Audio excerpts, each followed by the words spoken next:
All right, so we're back. We're introducing a new segment today called A Couple Jagoffs Wrestling. And I brought my other wrestling Mark that's been around for a while, my cousin Cam. What's up? So we're going to discuss a lot of different topics today. I'm going to start real easy with Wrestle Kingdom 12. Just watch it the other night, I should say other morning, considering I was up all night watching it. Yeah, you were dedicated. Yeah, that was a little wicked. I was pretty shocked at myself that I pulled that off. Thanks, shout out to Monster Energy for that. So, your opinion on Kenny Omega, Chris Jericho? You said it was entertaining. Yeah. Can you go in a little bit further depth of what you thought? Because the build, my input, the build to that match was unbelievable. Jericho the video came out and it was just like, whoa. You know what I mean? Like it was like, whoa. Yeah, and that was the thing. I haven't watched a lot of New Japan. I've relied on you for a lot of updates with that. But this was a match that I knew I needed to watch. So I didn't stay up and watch the show. Monster Energy was not in my household that night. But I knew when I woke up the next morning, one of the first things I wanted to do was watch that. So I went on and I watched that match because to me, the thing that was the most entertaining about Omega Jericho is that it had an old school feel to it. Well, that's what I said, and I was like, this feels like it belongs somewhere else a little bit, like Wrestle Kingdom. Like I understand like the magnitude of that. It event. had a WrestleMania feel to it. Yeah. Right? Not to like bring it towards WWE or anything, but that's what it felt like. It felt like you were getting something that like sort of you were like. When I watched that, to me it looked like late '90s, early 2000s Chris Jericho walking out of the curtain. Yeah, like he had that attitude, that charisma. That the charisma was he back. Used to bring when he was full heel. Jericho and Omega, obviously he's the biggest thing over there. He's one of the biggest wrestlers in the world. So it had an old school feel to it. I love the way that they did it. The match, the one thing you could say on the negative end is that the match felt a little slow at times, but at Jericho's age, that's going to be expected. He needs a little bit of time. Yeah, that's sort of what everybody was talking about on Twitter, and I was like, well, that's sort of expected. I mean, the man's, it's not, we're not seeing a prime Chris Jericho. The man's closer to 50, you know? So he needed that little bit of time, but the way they did it, I loved how Jericho really brought that sort of late 90s, like, disrespect, just traditional heel. He was disrespecting I'll tell you what, him and Kenny Omega, they came out of the box hot, too. Like, they did. It was like we're going like I said, the build to this made everything so excited. And one of the big things that I noticed coming from this was that now you're not only bringing your regular New Japan viewers that view this every week, every month, blah blah blah. Now you're bringing an outside crowd a little bit. Exactly. And like sort of someone, not for instance, someone like you that doesn't. I'm not watching New Japan every month or everything. Exactly. But you saw, okay, Chris Jericho's going against Kenny Omega. I have to watch this. Like, yes. regardless of how I watch it, I have to watch this. And at one point during the commentary, they said that they had tens of thousands of new subscribers to New Japan's network. The network. There was people on Reddit on Reddit. I saw like some subreddits that I was just scrolling through, and it was like watching my first New Japan pay-per-view tonight. Watching exactly, this. And a lot of that's Jericho because you have these fans that may only watch WWE or that's what they grew up on, and they know who Chris Jericho is. So now this gives them a reason. Yeah, exactly. And what I love and what made this match so entertaining, when I'm saying about giving it that old school feel, is this match pretty much antithesized everything that WWE stands for, right? Chair shots to the head. Yeah. Oh, yeah. Blood. Oh, yeah. Breaking the announce table, and guess what? They didn't remove the monitors first. Exactly. Omega jumped right into those sons of guns. Exactly. So anybody that watched that watches WWE could be saying, wow, this is what I used to love about WWE, and New Japan is doing. That's what me and our good friend Bobby were saying was now there's that, you have that old, like I told Mike the other day on PlayStation was it brought back that feeling of this is exciting. Yeah, like that I was 12 years old again. That was like and fortunately in today's day and age, especially with WWE, you only get that once or twice a year? Maybe. I think the last time I saw something on the realm of that a little bit was last year with, I think it was Dean Ambrose and AJ Styles. Well, a little bit, or the money in the bank coming back, or the Money in the Bank, Money in the Bank with the Hardys return a little bit. Yeah, a little bit was like that. A little bit that match sorta. Kurt Angle coming back, that thought of him coming back. I mean, the result was He looked like the Shield's dad. No offense, Kurt, I love you, but you looked like the Shield's dad. He looked like he should have been. carrying their equipment out. Instead of actually doing the But match. just to go on further, like that's exactly what I thought too, and that's exactly what everybody said was this felt like an old school wrestling match, like something this should have been put on in the 90s. It looked like that's golden. I mean, if you can bring that to the table today, because it's a different fan base today too, unfortunately. So it's hard to bring that, but they did it. They brought it. They brought it. I'll be shocked if Meltzer doesn't give that 5.5 stars at least, because they went. It was great. Yeah, it was. That's easy enough to say. Is that was great. It was awesome. Just in the end, awesome. Like just from start to finish. Like you got that feeling when you saw Jericho come out. The lights went black. You saw Jericho come out, and you were like, this is happening. Like this is legitimate. I never thought I'd see Chris Jericho in anything but a WWE ring. Yeah. And that was like just not like all the time, but like for now. And then he brought out, I don't know if you caught it, he brought out the original Lion Tamer. Yes. Which looks 100% more painful than the original Walls. Absolutely. And then like you have a dude like Kenny Omega who just skyrocketed. He has the Bullet Club. He came out with the Young Bucks, and as well as me, I'm a huge Young Bucks fan. So it was like, this is awesome. Like this had that big fight feel to it. It sort of felt like somebody like seeing a big UFC fight, and you have that feeling it's a big fight. Oh, trust me, I'm not comparing UFC to WWE. Believe that. Two different entities. Yeah. But it had that big match feel to it. That like it was sort of like, holy crap, this is going down. Like this is actually gonna happen. Like we're gonna see Chris Jericho and Kenny Omega. I never thought I'd see this match. Yeah, and I thought.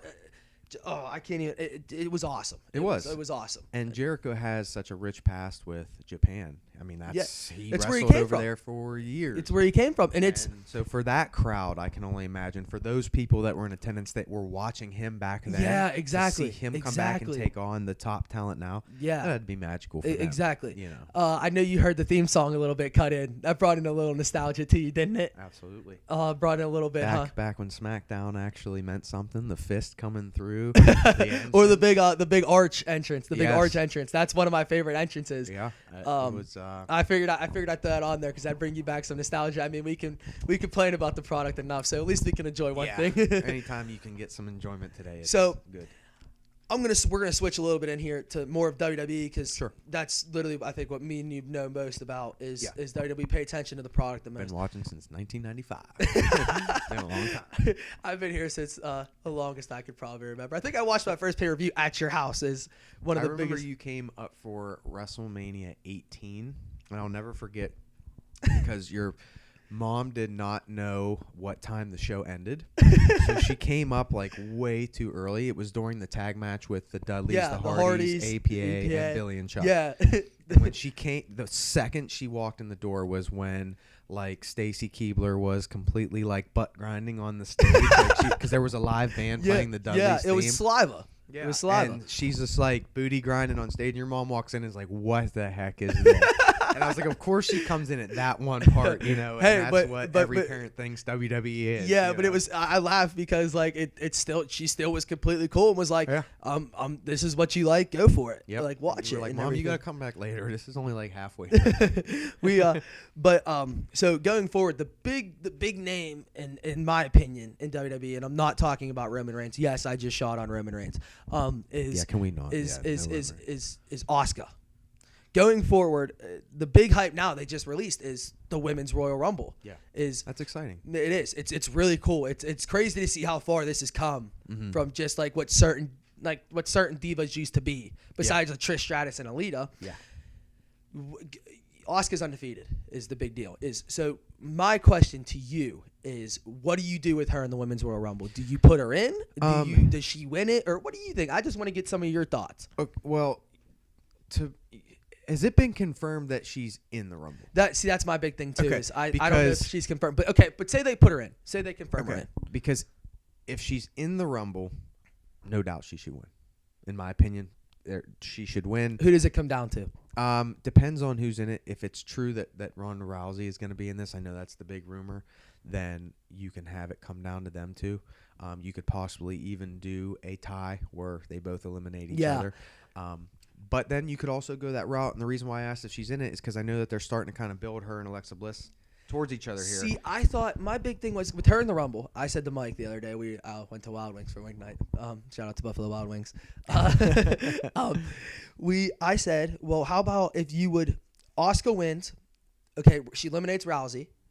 That next night on Raw, I'm sorry, not the next night on Raw, but like going forward, sort of you want to put if Ronda's moving in like she should and adapting well and everything. Maybe on the go-home show from Raw, do something crazy like maybe have her in a match, and the stipulation be if she wins that main event at WrestleMania with the women's title is Asuka, Alexa Bliss, and Ronda Rousey comes in as a triple threat. I think you could definitely go that route. The other route I would go, and the reason why I'm saying about Asuka and Alexa Bliss, if they're starting to build it now, is part of me thinks that Asuka should be champion before WrestleMania. See, I agree. I agree. And what I think they could do is they could build a match either for the Royal Rumble, which would probably be the most likely of scenarios, where you have Asuka and Alexa Bliss, and you build it up to this big fight. Because Alexa Bliss has had the belt now for forever. No offense to her, she's a great worker. Yeah, but I think you build it up that it's going to be this big fight, and then you just have Asuka squash her. Because that'd be awesome. If she squashes Alexa Bliss, then oh my goodness, then who could even compete? That's when you bring Rousey out for the Rumble, right? Yeah. Because then you have Rousey dominate the Rumble. Yeah, so now you're building up Asuka. Sort of like Rousey, sort of with like a Goldberg sort of factor a little bit. Yeah. Sort of like and a now Goldberg you have factor. Rousey versus Asuka booked for WrestleMania. They've never fought before. Yeah. And I'll tell you what, we talk about, we can relate this a lot to you talk about Chris Jericho and how he brought in other viewers that have not been released to the New Japan product.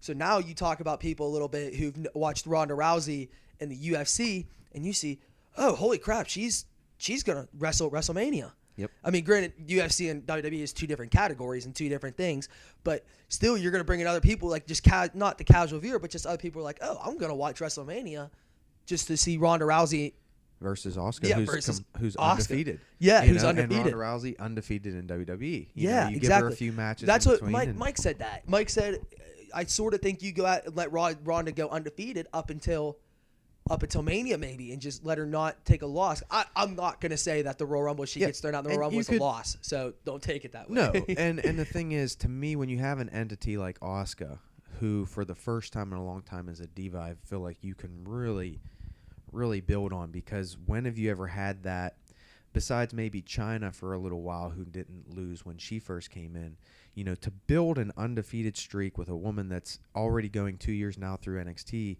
and you keep building on that, it gives something for people to look forward to. Like The Undertaker at WrestleMania. You always look forward to The Undertaker's match. Because, not in the past few years. Well, that never happened. Yeah, what are we talking about? Yeah. So you would give every match she would have until she loses as a big match feel. Well, we talked about this during Survivor Series, whenever she was the last one standing on on Team Raw, right? Yeah. She was the last one standing, and we were like, are they gonna pull the trigger now and like have her lose? And thankfully they didn't. And that's what I said before that night. I said the only way that match needs to be booked is Asuka needs to be the last person of Team Raw. Yeah, I remember that because you called it. You called it point hook, line, and sinker. You called it. She has to defeat multiple people from SmackDown, and thankfully they did that. But yeah, I mean, you go with them two at WrestleMania. Heck, you could make it a submission match, right? And you could do Mike a Brett. Mike said that too. You could make it a submission match. You could do a Brett and Steve Austin, right? Mm-hmm. Where one of them gets held in a submission so long that they pass out. Yeah. They never tap. Oh, yeah. But they pass out. So the ref has to ring the bell. So let's say, you could go either or. Ronda Rousey can put Asuka in a submission, and Asuka will not tap. She just passes out. Technically, Ronda Rousey wins. But Asuka's never been really defeated. Or you could do it vice versa. Ronda passes out, but she hasn't been defeated. And now you can keep making money and keep building exactly. No, I agree with that 100%. I was just curious on your thoughts, because me and Mike were talking about it. We knew she was undefeated, obviously. It was like, well, now if do you put, I feel like if she's, I don't know, if they put her in the Rumble, I feel like she has to win it. I feel like she has to win it. If Asuka's in it, she needs to win. Because everybody is going to sit and think, okay, we want to see Alexa Bliss and Asuka at Mania. Mm-hmm. We want to see Asuka win that title at Mania. We want to see Asuka's undefeated streak continuously to get on the level of an Undertaker every year, that it's a streak match, that every match counts. Like every time she's in the ring, it's a big deal. So with that going forward, you sort of see the women's main event. Do you see Ronda Rousey in the women's main event picture at Mania? To me, if she comes in, yeah. To me, if she comes in, she's got to be, because they're not bringing her in for cheap, and that's they're sort not of how going I to bring feel her in too. to be wasted. I don't think Stephanie McMahon or Triple H or Vince is looking at her as what she ended with in UFC. They're still looking at her as her biggest moments of UFC. So they're going to bring her in hyped as that, not as the girl that lost her last 2 fights brutally. Yeah. They're bringing her in as Ronda Rousey. She's still a beast. And yeah. my biggest thing is I just hope that they don't bring her in and squash Asuka's run in doing it. Like I was saying, they need to build both of them up. And I think you have to keep carrying Asuka's undefeated streak. You have to keep carrying it because nobody else has that. Yeah, exactly. Well, Taker doesn't have his anymore for the fact of the matter and is once that was gone, all his WrestleMania matches after, you know. I remember really since we're care talking him as about much. streaks, I'm gonna bring it up. When we watched, it was WrestleMania 30 with him and Brock. Yeah. And we watched it, and I remember just sitting there, and I'm obviously I'm younger than you, so I've seen Taker's streak up until now. Mm-hmm. Whenever I fluently started to get into wrestling and everything and pay attention to the product and everything, and realized I would look forward to Mania every year to see who the Undertaker was going to beat next. Yep. And so I remember that feeling we had when Brock beat him. It was sort of like, I'm not knocking Brock Lesnar because Brock Lesnar, if you somehow listen to this, please don't find me.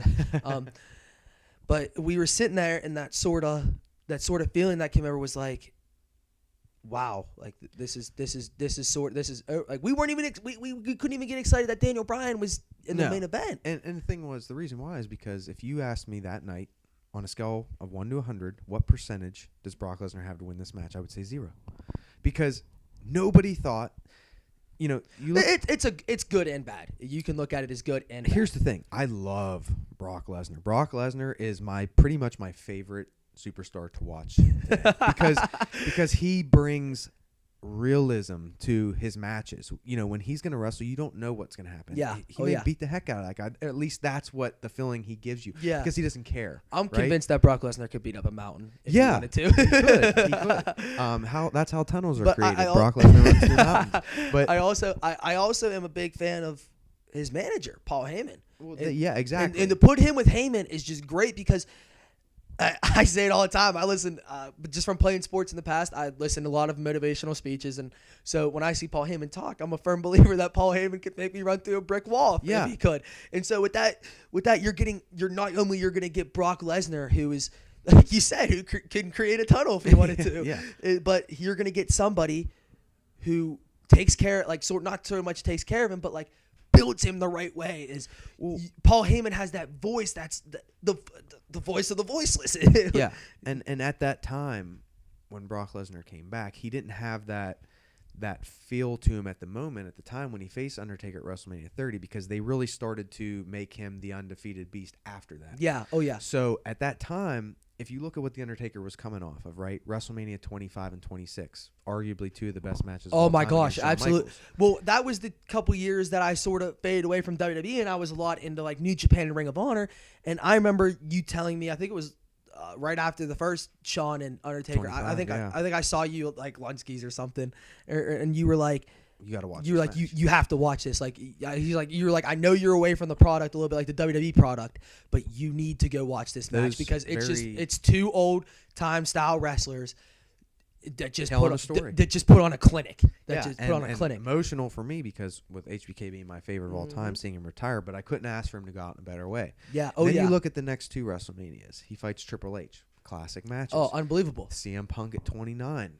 Arguably, ladies and gentlemen, my favorite superstar in WWE to this day. It was a great match. So now you have him going up against Brock at 30. Now Brock's back, but nobody's really taking Brock serious because at that point, what had Brock did since he had come back? He lost to John Cena. And then what? He lost to Triple H. Yeah, he beat the heck out of the Big Show at the Rumble. Yeah, in Pittsburgh, we were there. And it was the match didn't even start. So which I see why they did what they did, but the build to that match with him and Brock too. It wasn't anything spectacular. So it had, he did the thing, I think it was the week before, where they brought all the coffins and stuff. Yeah, oh yeah. But other than that, it just felt like, okay, him and Brock's going through the motions. This should be a good match, but Undertaker's going to win. This isn't the night he loses his streak. Yeah, exactly. So when he lost, it was like, what happened? You know, Yeah. we all just kind of looked at each other. It wasn't that we screamed, and we just kind of looked at each other like, what happened? And I think that's how most people And then felt. what was our first instance was there's no way this was supposed to end like this. Something definitely went wrong. Yeah, that's how it felt. It's not knocking either of the two performers, but it sort of felt like a botch a little bit, like somebody botched something. Because Undertaker seemed weird during the match. Later, you'd find out he had a concussion. Yeah, exactly. And then so they had to kind of change it.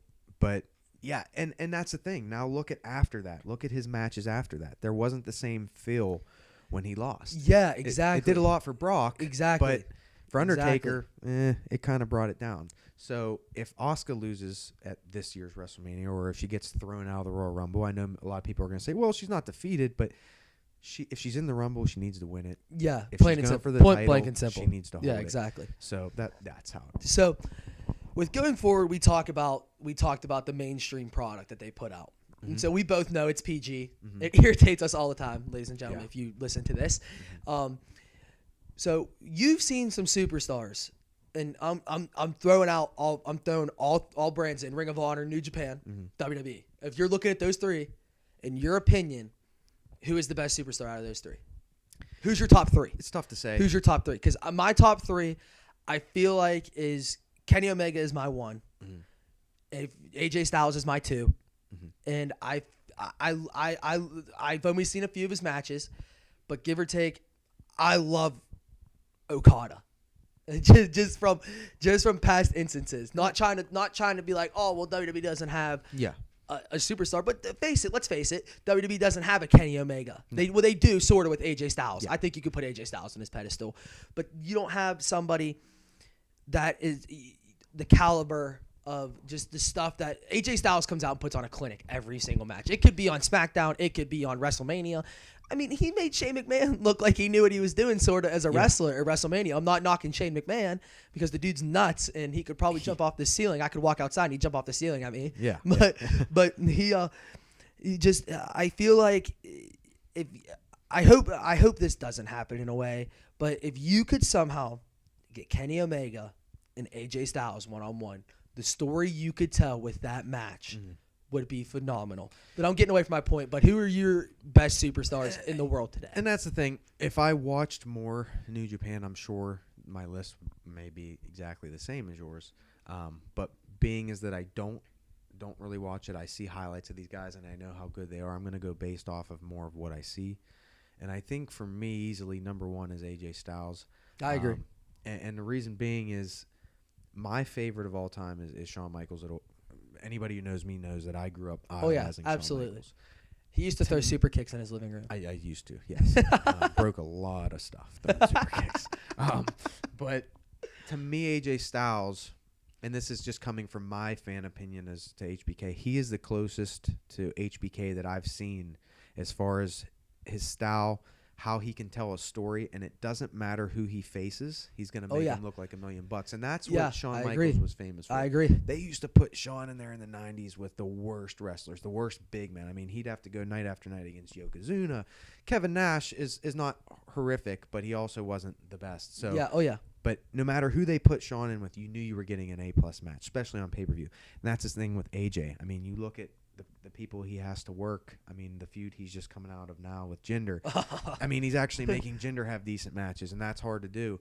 So AJ can make anybody look good, all the while telling a great story. So for me, he's number one.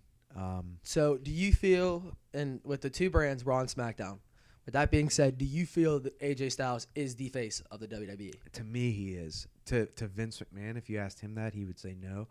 But to me, AJ Styles gets an amazing reaction every time he goes out. They erupt. And if I'm somebody who's paying money for a ticket, who do I want to see? I want to see AJ Styles because I know I'm getting a great match. Yeah. Oh yeah. And that's what counts. So for me, he's number one. Number two, I know you won't agree with this. A lot of people wouldn't agree with this because I know a lot of people are frustrated with his ring work. But Brock Lesnar's got to be number two. I'm not going to argue that. And the reason being is because Brock Lesnar is bigger than life. Well, we talk about it all the time. Was like you just said a little bit ago, was Brock is Brock. So we're gonna build Brock as a monster, and we're gonna build him as somebody that's like. Brock gives me that excited feeling when he's gonna have his match, because they're only ever so often. He gives me that feeling I used to get when I was a kid when a big match was gonna happen. Yeah, well, we talked about it. I think it was Survivor Series, right, where him and Styles went, and we were sitting there and we were like, we're just really hoping that Brock Lesnar doesn't physically, legitimately hurt. Because we both didn't know that, like, how we both understand that if that match had a little bit more time, I feel like it was great. It was. We're not knocking it. It was great. Yeah. AJ Styles bumps like a madman. So shout out to you, AJ. Follow me back on Twitter, please. That's, I think, the most overlooked feature of Brock Lesnar that people, most people, when you say the word Brock Lesnar, they go, he's a part-timer. He only comes in so often. He only cares about a paycheck. Okay, yes, true. But what happens when he does come in? And what people overlook is realism in wrestling is so hard to accomplish because, one, everybody knows that wrestling... Jericho talks about that all the time, is say what we want, and we're a bunch of, I'm gonna call us marks. We're a bunch of marks. Yeah. But say what we want, the business is exposed. It's not knocking anyone or anything or anybody about this, but the internet, in my opinion, hurt pro wrestling because when you're going to know more about this than me, but your prime example is the Attitude Era. So in the Attitude Era, I ask you was, how hard was it to realize, like, to find sort of the answer to a match or a spoiler on a match a little bit? Well, for me, I mean, especially during the Attitude Era, I was pretty young. I was, Attitude Era, I was aged like 9 to 12, 9 to 13. So I wasn't really spending time on the computer looking up. I'm sure people had their ways, but it was far and in between. But here was the difference. Back then, the storylines were so good from top of the card to the bottom. You ain't kidding. That it didn't matter. It didn't matter that you knew that this was fake or this wasn't real, because you were just so entertained. Like a good movie. You know a movie's fake, but man, when you're watching a good movie, you're in the zone. Oh, yeah. That's how wrestling was. In today's day and age, especially in WWE, especially with it being PG, which I say it stands for pretty goofy, because everything they do is just so tamed, and it's so like PG Saturday Night Live, like comedy sketch-esque. Oh, yeah. And it's not for the audience that grew up watching wrestling. It's for the kids for today and what their brand of humor is. So when you see matches, a lot of times, it's hard to get into it because their builds are so bad. Yeah, oh, yeah. But with Brock Lesnar, his build's pretty much the same. Paul Heyman's going to say, this is what's going to happen, and you're going to like it, right? Yeah, exactly. But when he comes out there, you don't know what's going to happen. No, exactly. It might be a 2-minute squash. Brock Lesnar might put an elbow into Randy Orton's head where he bleeds profusely all over the ring. Exactly. And who else can do that? Nobody. With AJ Styles, you're guaranteed you're getting a great match, right? With a Sami Zayn, who I think is the most underrated guy in the business. Oh, yeah. You're getting a great match. With Kevin Owens, you're going to get a great promo and a great match. But with Brock Lesnar, I don't know what's going to happen. No, that is his most overlooked attribute, is that with Brock Lesnar, it feels like you're not watching a match. You're about to watch some dude get beat up. Yeah. Right? And to me, that's why he's number 2, because with Brock Lesnar, he brings this he brings the pain. Yeah. Shout out to Taz. I know Taz has his own podcast. He brings the pain. Every time Brock used to come out, Taz would go, "Oh, here comes the pain," and you had that feeling of, man, like, this dude is a beast. Like, okay, not so much. Okay, same with now, but when Brock first came in, okay, prime example when Brock first came, when that entrance music hit and he jumped on that ring and you saw the fireworks launch, you were like, it's going down. Yeah. My favorite WrestleMania match of all time, and it took me about 2 months to come to the conclusion of this because I've watched it so many times, is Kurt Angle and Brock Lesnar. Yeah. That, oh my goodness. Just unbelievable, because you saw another side of Brock Lesnar. You didn't see a Brock Lesnar that can also beat you up if he wanted to, but you saw a dude who could come in and work a sort of a technical side of it. Brock Lesnar can do any style he wants. Even his selling is so underrated. Not to knock it, but the shooting star press was unbelievable. Yeah. But like, okay. But Brock doesn't have to do those things anymore, exactly. But okay, going forward a little bit here, and I sort of want to swing into WrestleMania a little bit, is that who would have ever thought, between me and you, that Brock Lesnar would have tried a shooting star press at WrestleMania? Yeah. Who would have thought that? That was crazy. Who would have thought that?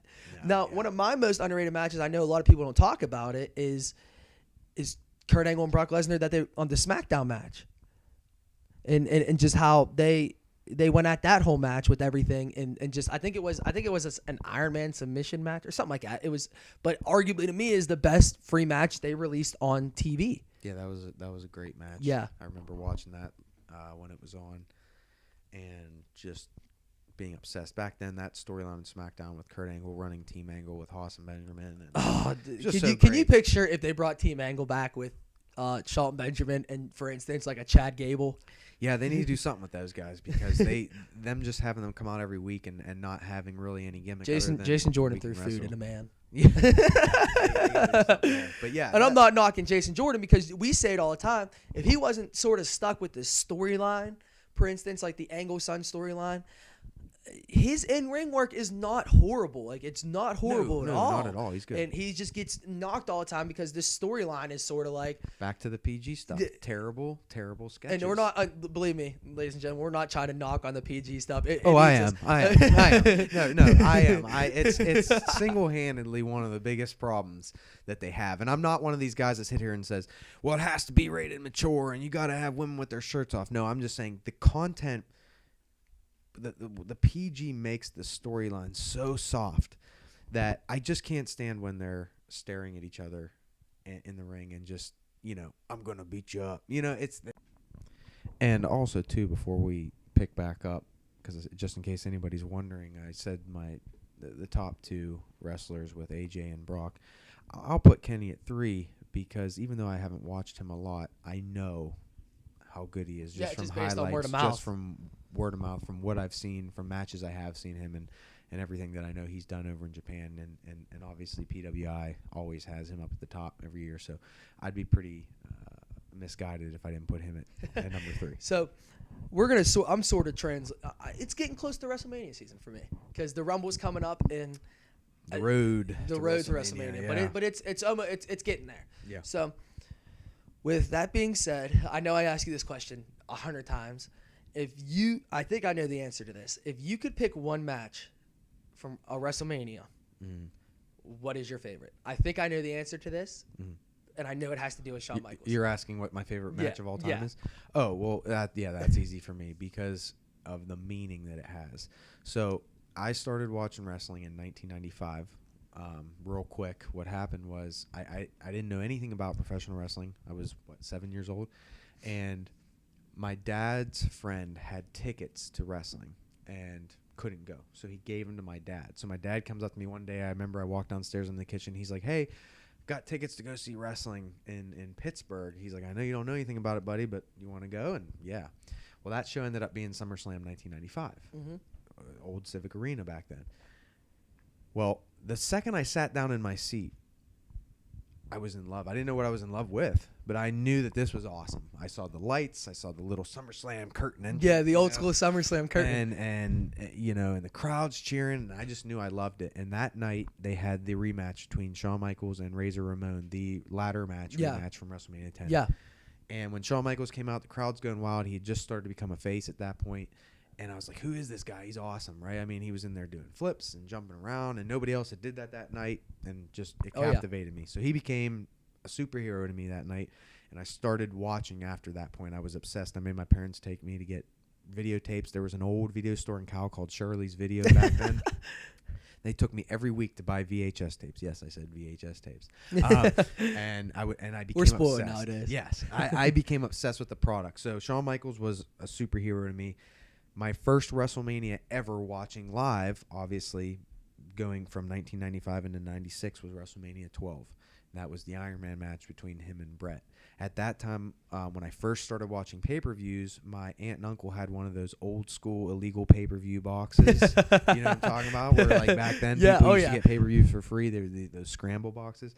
So we would go up to their house. My dad would take me on Sundays to watch pay-per-views. And I was so excited for WrestleMania 12 because this was Shawn Michaels' first ever chance to become champion.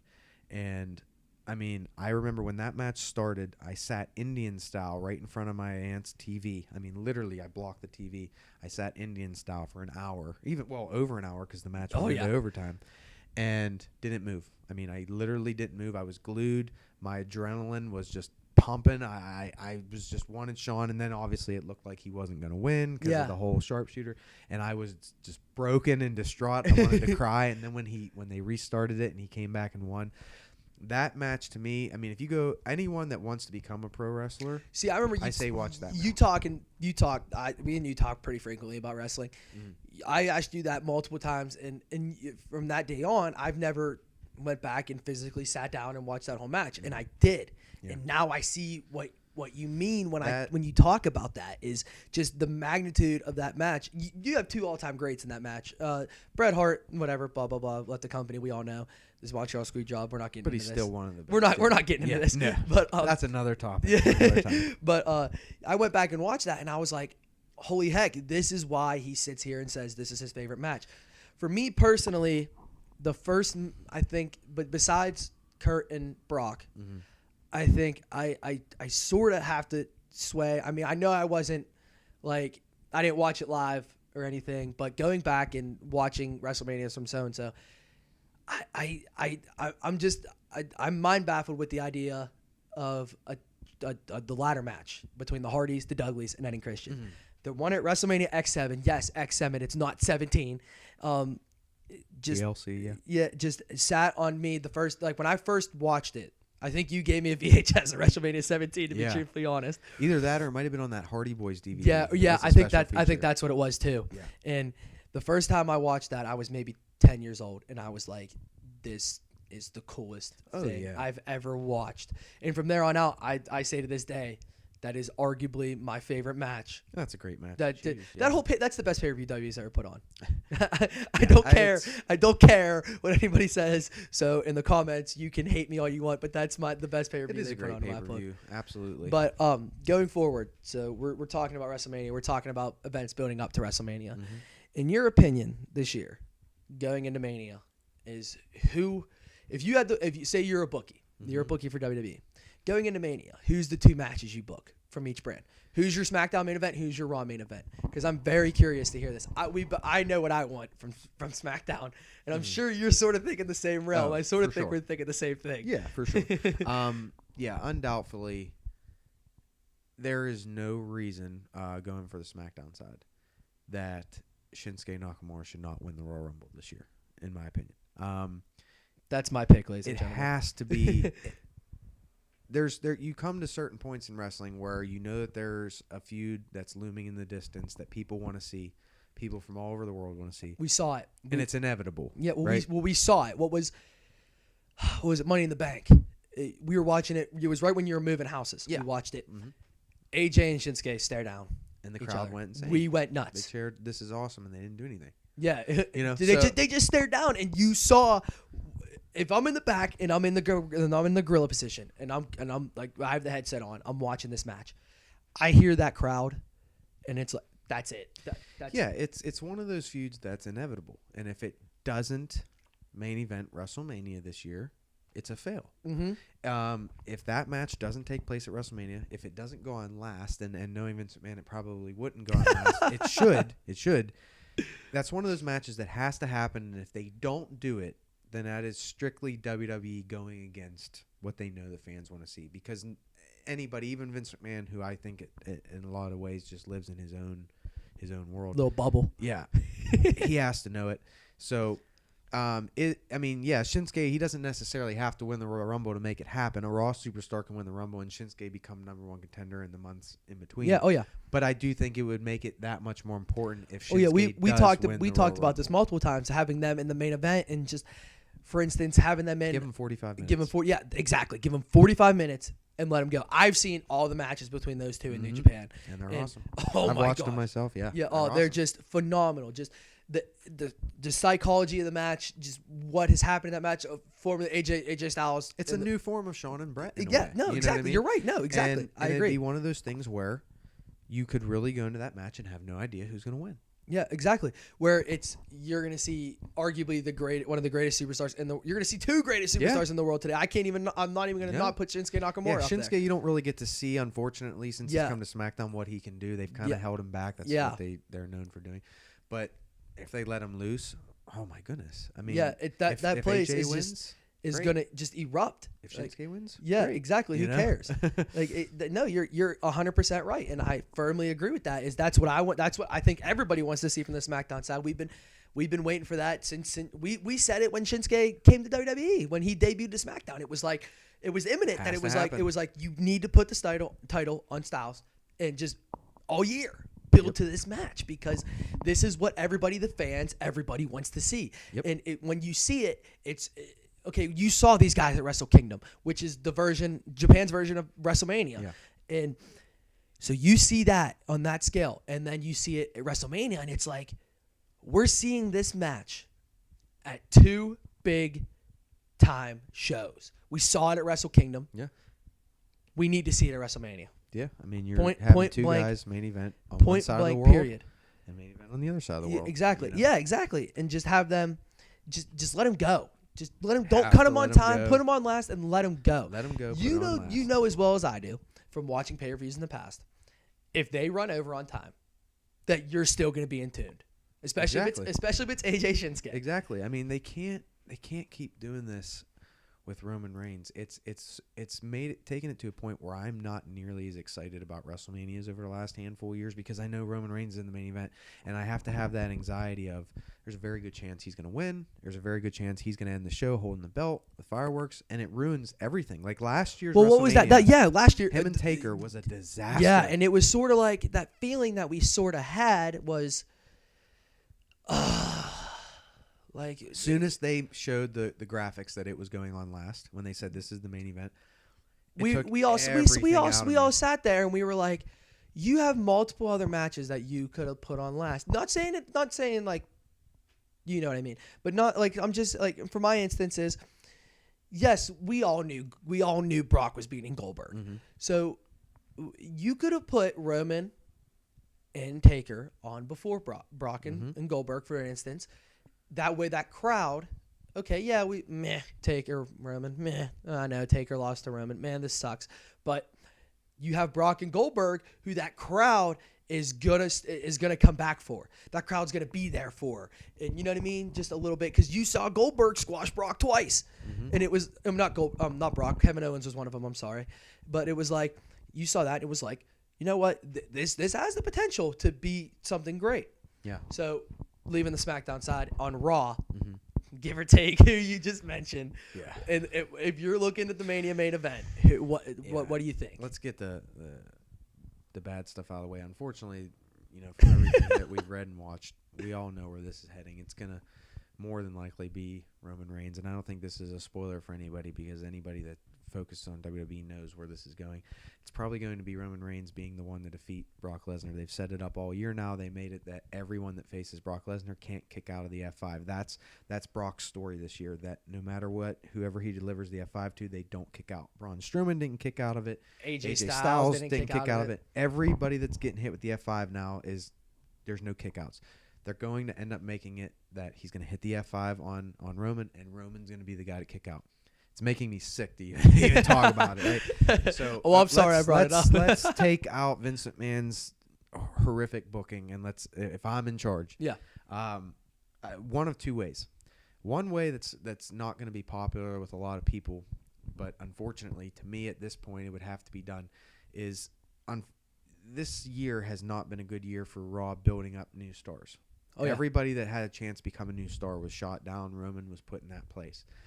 So to me, you almost have to bring back an older superstar, whether it be The Rock. Rock and Brock's been something that's been talked about for years.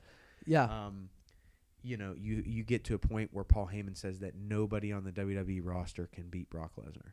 And that's when you bring out somebody who's not on the WWE roster to face Brock Lesnar. Yeah, exactly. And let's just use The Rock, for example. I mean, obviously, if you could get Steve Austin to come back, that would be fantastic. We'd Shawn Michaels, but you're not going to get that. So The Rock's the closest thing. So let's say The Rock comes out and says, I will be the one to beat Brock Lesnar. And either you have The Rock beat Brock Lesnar, and then The Rock ends up handing over the title the next night and says, this title is now going to be given to somebody on the roster worthy, and they have a tournament for it. I know Pro Wrestling Magazine tweeted this the other day, and I'm going to quote them. I can't find the tweet, but they made a great point the other day with Seth Rollins, and it was the coolest thing I've ever read. To be truthfully honest, it was something with Seth Rollins like if you move, I think if you move him to SmackDown and you let him get put in the main event picture, it would boost his career because you know and I know that Seth Rollins can go. Well, Seth Rollins, the last couple times him getting hurt was really pushed. Yeah, him back. it has. He was on a huge push before he had that first major injury. Hey, say what you want, but him and Triple H, I loved that match last year. Yeah, it was great. Stephanie McMahon even took a bump through a table. Yeah, it was a good match. And Seth Rollins is a guy it's phenomenal. I don't know if he should be put in that place right now. But I forget how he said it. I can't find the tweet right now, but how he said it was just phenomenal. And I was like, I completely agree with this. It was one of those things you see that, like, not per se, like, but just people that talk about wrestling all the time is you see and they're like, wow, like this man is onto something a little bit. Yeah, and for me, now I was saying about how I know it's kind of unpopular to bring back old wrestlers. A lot of people against that. So if I was going away from that route, my other option would be if I had enough time to build somebody from now to Mania, I think Finn Balor would be great for that because I think if you really started to push the demon side of Finn Balor and you started having him go undefeated from now till Mania, whether that means he wins the Rumble or he becomes number one contender. Oh, yeah. Because that's something people have wanted to see is Finn Balor and Brock. And the problem is they haven't been building Finn Balor well. Exactly. He's so all over the place. Exactly. Given to what Vince McMahon said, it really... He's in an opener on one pay-per-view. He's in a mid-card the next pay-per-view. He's not on the pay-per-view after. Yeah, exactly, yeah. So if he was he would be the guy that if I had control, I would build him up to make it that the demon can possibly beat anybody. Yeah. And have him so high up by the time Mania comes that you could do Finn Balor or Brock. Yeah, exactly. And that's if, I was going to keep it within the roster. Exactly. So with going forward, we know everything is going to happen. We not know that everything is going to happen. We hope for stuff to happen that's going to happen. But on this note, we're getting short on time here, I'm going to wrap it up. Yeah. Everybody, give us your comments, like, share, and subscribe, please, to our channel. Thank you for listening. Yeah, thank you.